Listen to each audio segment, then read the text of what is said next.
Colony में नहीं तो दुनिया के 145 देशों में मनाई गई है।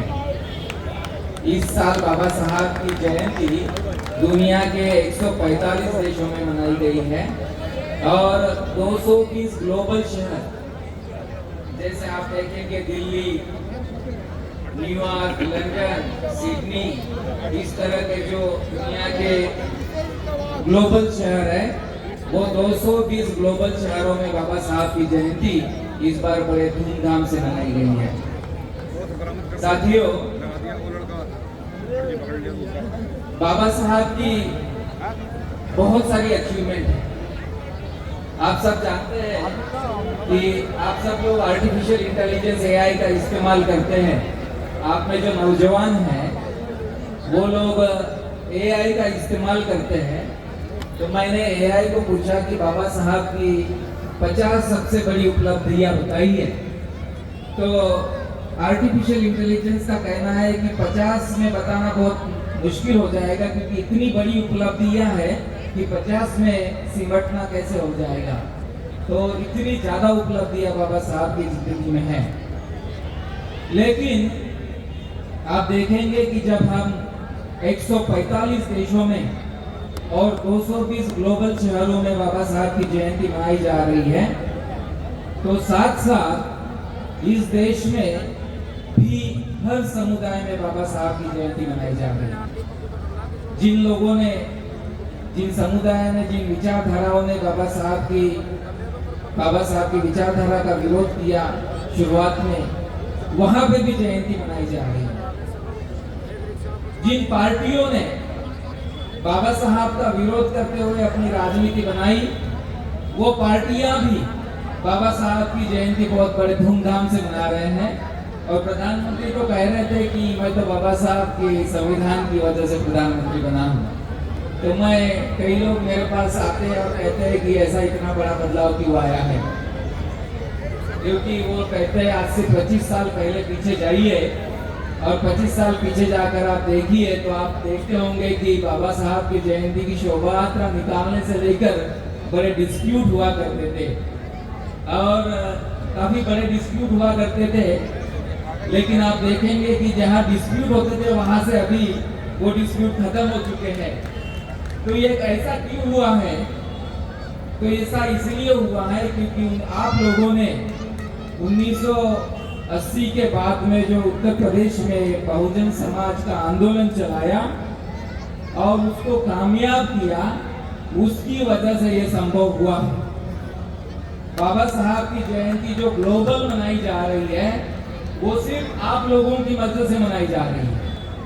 आप लोग यदि 1980 के बाद में बाबा साहब की विचारधारा को नहीं पकड़ते और यहाँ बहुत बड़ा परिवर्तन नहीं लाते, तो आज बाबा साहब की जयंती इतनी दुनिया भर में मनाई नहीं जाती। इसीलिए मैं आप लोगों से अनुरोध करता हूँ कि आप लोग जैसे बाबा साहब का आंदोलन पिछले कई दशकों से चला रहे हैं, उस आंदोलन को आपने तेजी से आगे बढ़ाना चाहिए, ताकि हम लोग बाबा साहब को विश्व के सबसे बड़े व्यक्ति के रूप में स्थापित कर सकें। जैसे गांधी जी के साथ में बाबा साहब का कंपैरिजन होता था, लेकिन गांधी जी के साथ में कंपैरिजन बंद हो गया। बाबा साहब अम्बेडकर ने उनको सरपास कर दिया है, पीछे छोड़ दिया है गांधी जी को। बाबा साहब ने कई पीछे छोड़ दिया। जैसे दूसरे पार्टियों के नेता हैं, वो लोग तो बाबा साहब के कंपटीशन में ही नहीं है, कोई नहीं है कंपटीशन, और जो कंपटीशन में थे वो पीछे छूट गए हैं। लेकिन हमें बाबा साहब की विचारधारा को ग्लोबल विचारधारा बनाना है। और जो दुनिया में सबसे बड़े बड़े लोग हुए, जैसे मार्टिन लूथर किंग है, नेल्सन मंडेला है, विंस्टन चर्चिल है, इनसे भी बड़ा विचारधारा बाबा साहब अम्बेडकर ने दुनिया को दिया है। दुनिया में ऐसा माना जाता है कि जो ग्लोबलाइजेशन है, जिसको हमने 1991 में स्वीकारा, लेकिन दुनिया में तो पहले से है, वो ग्लोबलाइजेशन ने पिछले 50 सालों में 3 बिलियन लोगों को, 300 करोड़ लोगों को गरीबी से बाहर निकाला है। दुनिया में जो है 700 करोड़ लोग रहते हैं, 750 करोड़ के आसपास लोग रहते हैं, उसमें से 300 करोड़ लोगों को ग्लोबलाइजेशन ने गरीबी से बाहर निकाला है। वैसे ही बाबा साहब अंबेडकर ने कम से कम 150 करोड़ लोगों को अंधेरे से उजाले की तरफ लेके गए हैं। गुलामी से स्वतंत्रता की तरह और असमानता से समता की तरह बाबा साहब अंबेडकर ने कम से कम 150 करोड़ लोगों को गुलामी से बाहर निकाला। इसीलिए इतने बड़े समुदाय को जिन्होंने गुलामी से बाहर निकाला है, उजाले की तरफ लेके गए हैं, ऐसे व्यक्ति, ऐसे महापुरुष जिनका पूरे दुनिया भर में जयंती मनाई जा रही है, उसमें सबसे बड़ा कारण आप लोगों ने जो उनका आंदोलन चलाया है वह है। आपको मैं बताना चाहता हूं कि आज से 25 साल पहले जब हम लोग ज्योतिबा फुले जी की जयंती मनाते थे, तो ज्योतिबा फुले जी के कम्युनिटी के भी लोग ये कहते थे कि ज्योतिबा फुले तो दलित है। सब लोग कहते थे, ज्योतिबा हम लोग उनको बुलाते थे कि आइए आप ज्योतिबा फुले जी की जयंती मनाए थे। 11 अप्रैल को जब हम लोग ज्योतिबा फुले जी की जयंती मनाते थे, तो ज्योतिबा फुले जी की कम्युनिटी के तक के लोग आपको कहते थे कि ज्योतिबा फुले तो दलित है। लेकिन आज जब 200 साल की जयंती मनाई गई, ज्योतिबा फुले जी की 200 साल की जयंती 11 अप्रैल को मनाई गई, तो पूरे देश ने उसको मनाया। इसका सबसे महत्वपूर्ण कारण है आप लोगों ने जो आंदोलन चलाया, उसकी वजह से यह संभव हुआ। इसीलिए जो बाबा साहब ने और माननीय कांशीराम जी ने जो उनका आंदोलन चलाया है, माननीय बहन जी ने जो उनका आंदोलन चलाया है, उसी को हम लोगों को बहुत तेजी के साथ आगे बढ़ाने का जरूरत है। साथियों, बहुत सारी उपलब्धियां बाबा साहब अम्बेडकर की है। जैसे मैं कल सुप्रीम कोर्ट में एक पोस्टर देख रहा था, आरएसएस की एक वकीलों की संगठन है, उन्होंने बाबा साहब अम्बेडकर की जयंती मनाने का कार्यक्रम किया और विषय था कि doctor Ambedkar as the architect of labour laws in India. Baba Saheb Ambedkar Bharat के जो श्रम कानून है, लेबर लॉज, उस मॉडर्न इंडिया के लेबर लॉज के सबसे बड़े आर्किटेक्ट हैं। जैसे 8 घंटे की ड्यूटी, ये बाबा साहब की वजह से संभव हुआ। जैसे मैटरनिटी लीव है, बाबा साहब की वजह से संभव हुआ। ऐसे लेबर से संबंधित वर्कमैन कंपेंसेशन एक्ट है, फैक्ट्री एक्ट है, ये बाबा साहब अम्बेडकर ने अपने श्रम मंत्रालय में मंत्री रहते हुए बनाए हैं।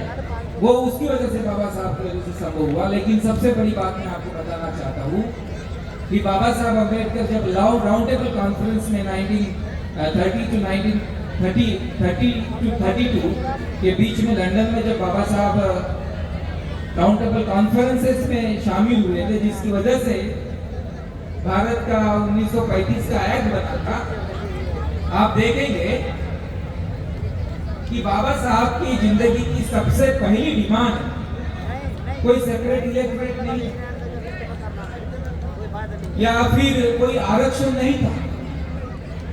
बाबा साहब की जिंदगी की सबसे बड़ी जो डिमांड है, वो सबको मताधिकार की डिमांड है। सब लोगों को मताधिकार मिलना चाहिए। 21 साल का या 18 साल का, अभी 18 साल पहले जब संविधान लिखा गया था तब 21 साल का था, बाद में उसको 18 साल किया गया। हो सकता है कुछ सालों में उसको 16 साल कर दिया जाएगा।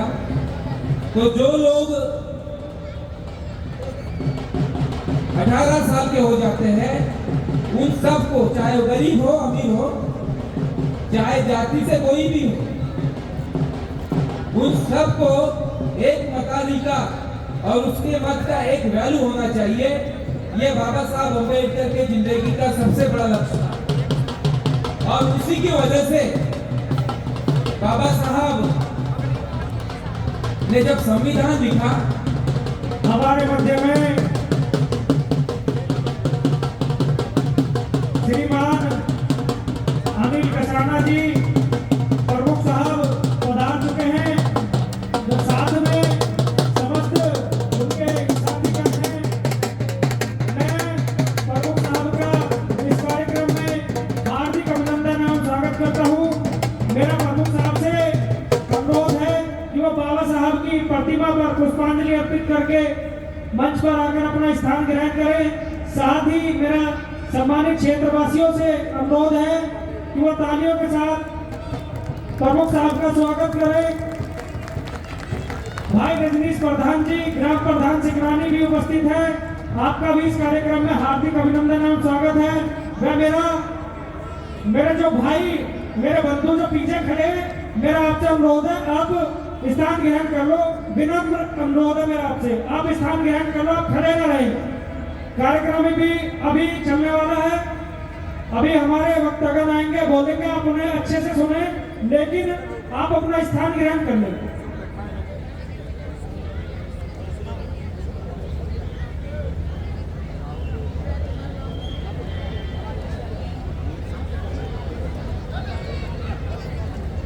तो साथियों, बाबा साहब अम्बेडकर के जयंती समारोह में पधारे हुए सभी साथी, मेरे मित्र डॉक्टर राजकुमार जी, दिल्ली यूनिवर्सिटी में प्रोफेसर हैं, माननीय शीतला प्रसाद जी, वरिष्ठ साथी है वंदनीय भंते जी, काफी सारे विधायक जी और बाकी राजनेता लोग भी आए हैं।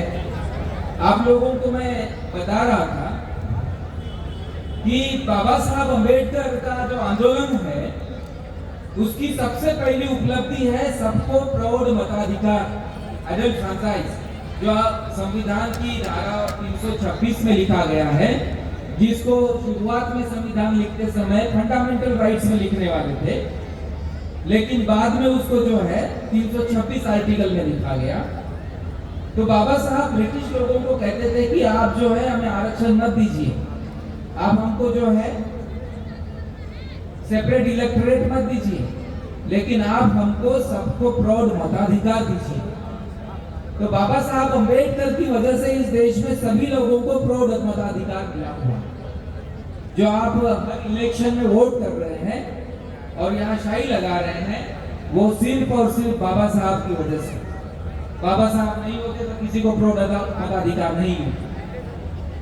तो इसीलिए आप देखेंगे कि जब संविधान में बाबा साहब अम्बेडकर ने सब कुछ लिखा, बाबा साहब तो बहुत सारी चीजों से प्रताड़ित हुआ करते थे, लेकिन जब संविधान में लिखा तो सबको ही प्रौढ़ मताधिकार। तो साथियों, ऐसे बाबा साहब अम्बेडकर की जीवन की वजह से देश की और एशिया की कई सारी ऐसी कम्युनिटीज हैं जिनके जीवन में बहुत बड़ा बदलाव आया।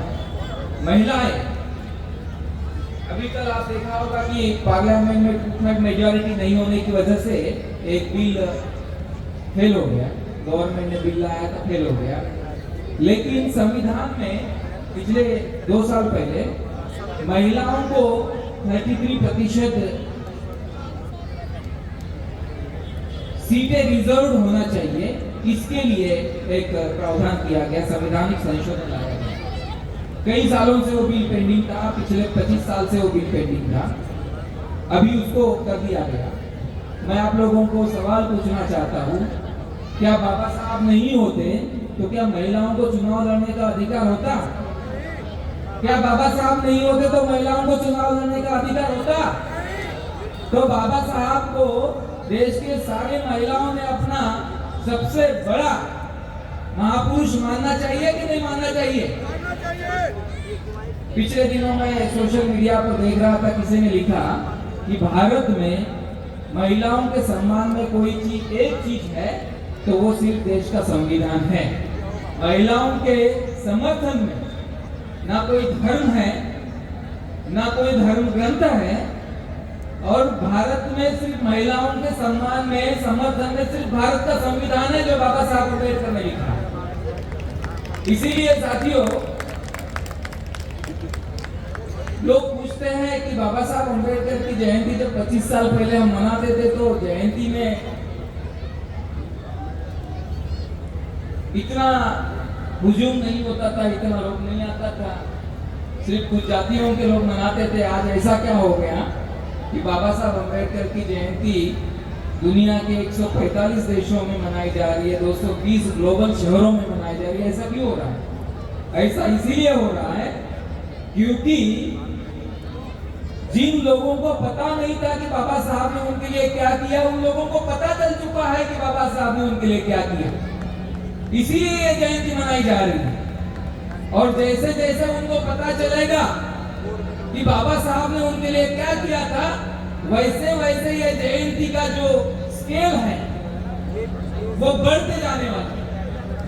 आप देखेंगे कि जो पॉलिटिकल पार्टी, जैसे कांग्रेस पार्टी, जैसे बीजेपी या फिर कम्युनिस्ट पार्टी या बाकी सारी पार्टियां बाबा साहब का घनघोर विरोध करते थे, आज महाराष्ट्र में मैंने पिछले दिन देखा कि बीजेपी ने जो चुनाव में वोट मांगा है उसमें एडवर्टीजमेंट छपाया है, सिर्फ बाबा साहब ज्योतिबा फुले का फोटो छपाया, किसी का नहीं छपाया। इन सारे पॉलिटिकल पार्टियों को पता चल चुका है कि बाबा साहब का यदि नाम नहीं लेंगे, उनके नाम पर यदि वोट नहीं मानेंगे तो आप चुनाव नहीं जीत सकते। इन सारे पॉलिटिकल पार्टियों को पता चल चुका है, सारे देश के सारे नेताओं को पता चल चुका है कि बाबा साहब का नाम नहीं लोगे तो आप सरकार नहीं बना सकते, ना चुनाव जीत सकते हैं। इसीलिए बीजेपी ने ना सावरकर के नाम पे वोट मांगा, ना हेगड़ेवार के नाम पे वोट मांगा, ना राहुल गांधी की पार्टी ने गांधी जी के नाम पर वोट मांगा। वो सारे वोट बाबा साहब और संविधान के नाम पर वोट मांगते हैं। और ये आपकी जीत है, ये बाबा साहब के विचारधारा की जीत है। इसीलिए मैं आप लोगों को बताना चाहता हूँ कि आप इस आंदोलन को जोर से चलाइए और तेजी से आगे बढ़ाइए। जैसे जैसे आप तेजी से आगे बढ़ाएंगे वैसे वैसे अब मैं आपको बता रहा हूँ कि आज इस साल सिर्फ 220 शहरों में, ग्लोबल शहरों में, जैसे टोरंटो है, न्यूयॉर्क है, वाशिंगटन डीसी है, लंदन है, सिडनी है, टोक्यो है, बीजिंग है, ऐसे देशों में बाबा साहब की जयंती मनाई गई। भारत में हर कस्बे में, हर गांव में बाबा साहब की जयंती मनाई गई। लेकिन जैसे जैसे आप आंदोलन बढ़ाएंगे वैसे वैसे बाबा साहब के स्टेचूज और बाबा साहब की जयंती दुनिया के हर शहर में होगी। इसीलिए मैं आप लोगों को बताना चाहता हूँ कि आप जो 1980 के बाद में उत्तर प्रदेश में खासकर आप लोगों ने जो आंदोलन चलाया, वो आंदोलन बहुत कामयाब आंदोलन है। महाराष्ट्र के लोगों ने तो नहीं चलाया, लेकिन आप लोगों ने चलाया, तो बहुत कामयाब आंदोलन आप लोगों ने चलाया। उसको और कामयाब करने की जरूरत है और आने वाले 15 सालों में आम्बेडकरवादी जय भीम बोलने वाला इस देश में प्रधानमंत्री बनना चाहिए, इसकी तैयारी करनी चाहिए। यदि बाबा साहब का सम्मान यदि आप लोगों को और बढ़ाना है, उसके साथ साथ अपना सम्मान और देश का सम्मान बढ़ाना है, तो आने वाले 15 सालों में आम्बेडकरवादी जय भीम बोलने वाला इस देश का प्रधानमंत्री होना चाहिए। इसके लिए तैयारी करनी है। साथियों, ये बहुत दूर की बात नहीं है। जब बीएसपी के लोग कहते थे, माननीय कांशीराम साहब कहते थे कि बाबा साहब के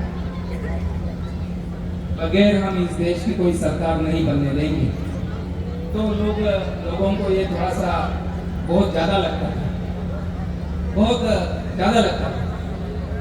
लेकिन आज कैसे लग रहा है? आज कैसे लग रहा है? देश के प्रधानमंत्री और देश की सरकार क्या कर रही है? बिना बाबा साहब के इस देश में कोई सरकार नहीं चल रही, ना कोई सुप्रीम कोर्ट नहीं चल रहा। मैं पिछले दिनों 4-5 दिन से सुप्रीम कोर्ट में देख रहा हूँ, एक केस चल रही है 9 जजों के सामने।